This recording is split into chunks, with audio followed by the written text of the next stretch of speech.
Do you know that healing from trauma does not have to be as difficult as what you might think? So if you want to learn more, stick around.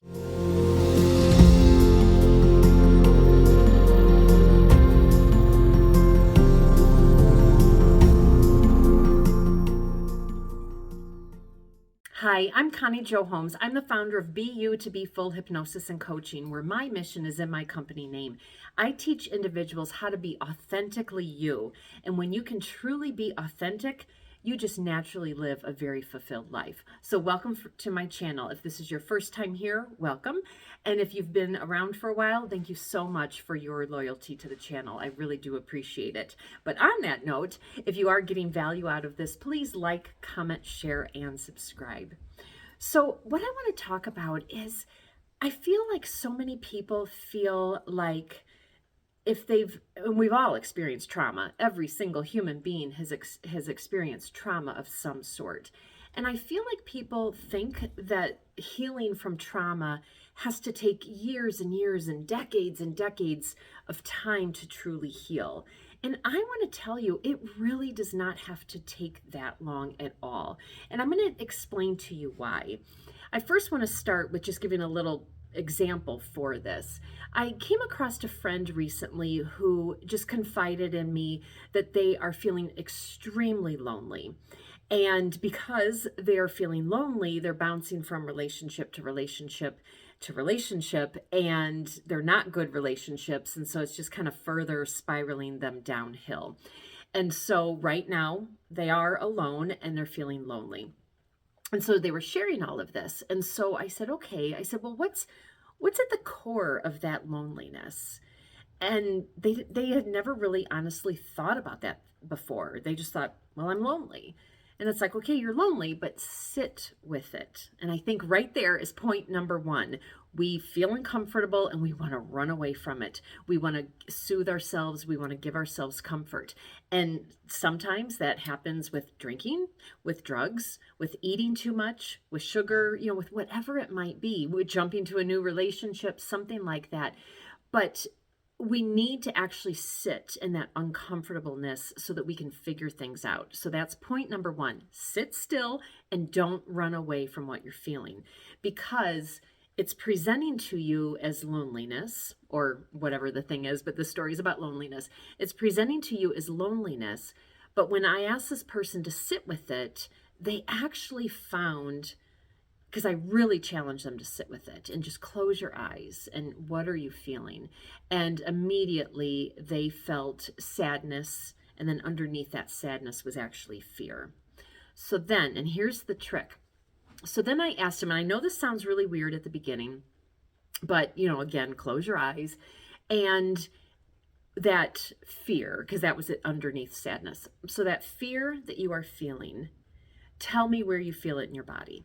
And so this person, they felt it in their chest. So if this feeling in your chest had a color, what color would it be? And theirs was red. And then I'm like, okay. I said, well, if that then had a shape to it, what would it be? And it was a big red circle just sitting right on their chest. Go figure, right? But anyways, but that's what they felt. So, okay, so they identified it. And so that's why we, if you work with a hypnotist or anybody in the space, a lot of times we'll do that. We will ask you, if it has a color, a shape, a size, that type of thing. And the reason why we do is because it's a way to identify with a little bit. And the reason why we need to identify with it is so we can find that root source. And I didn't even do hypnosis with this person because we were in an environment where it just really wasn't conducive at that moment. And so we were just talking. And so through just talking, this person had massive ahas and then therefore results at the end. So what ended up happening was, okay, so I asked him to connect with that feeling, okay? And then with his eyes closed, to just imagine if there was an invisible string that could take him all the way back to when he first felt that feeling. And I'm going to explain right here why this works, is because in our subconscious mind, that's where all of our emotions are at. And so that's why our conscious mind can say, "Ooh, I'm lonely. I'm sad. And so, okay, it's going to say I'm lonely. That's your conscious mind. But then your conscious mind can still come up with saying, okay, really at the root is sadness and fear. But it's your subconscious mind that's connecting to this, for him, this round circle that's red that's sitting on his chest. And so, therefore, we're already right there. We've connected to that subconscious mind, to that memory, and to that emotion. And so, with that emotion, then he's more easily able to go back to that original source. And so he ended up going somewhere where he was about 8 years old, and he shared, a story there. But I asked him, what you're feeling in this scene, is it familiar or is it new? And he actually said that it was a familiar feeling. Well, hearing that it was familiar, that then tells me that there's something even further back. And so, I asked him to just, kind of take another couple deep breaths and just go in even further. And in doing that, sure enough, he was able to go to a moment when he was around 4 or 5 years old.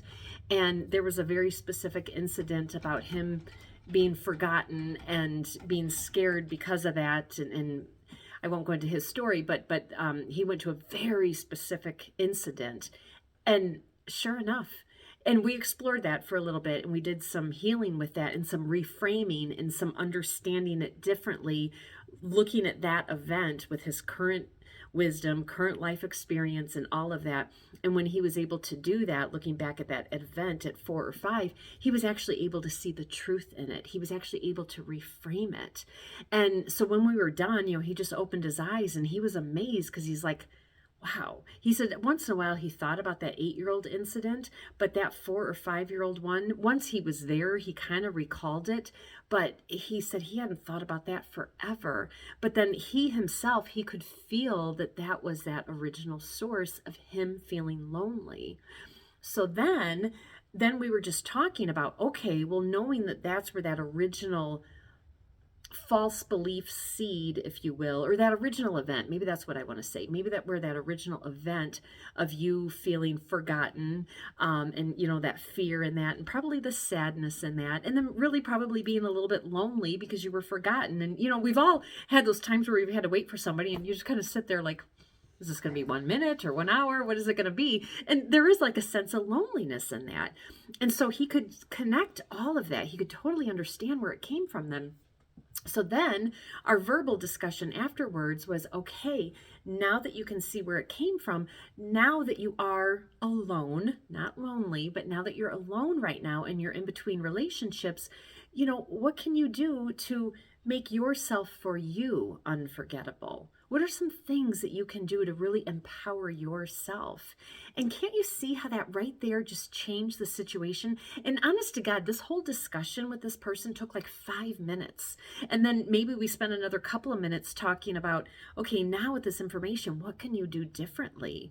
And it really changes the scenario from somebody feeling lonely to somebody now all of a sudden understanding where that original feeling and emotion came from, but then using that to empower themselves and to say, okay, all of that was tied to me feeling forgotten and then sad for it.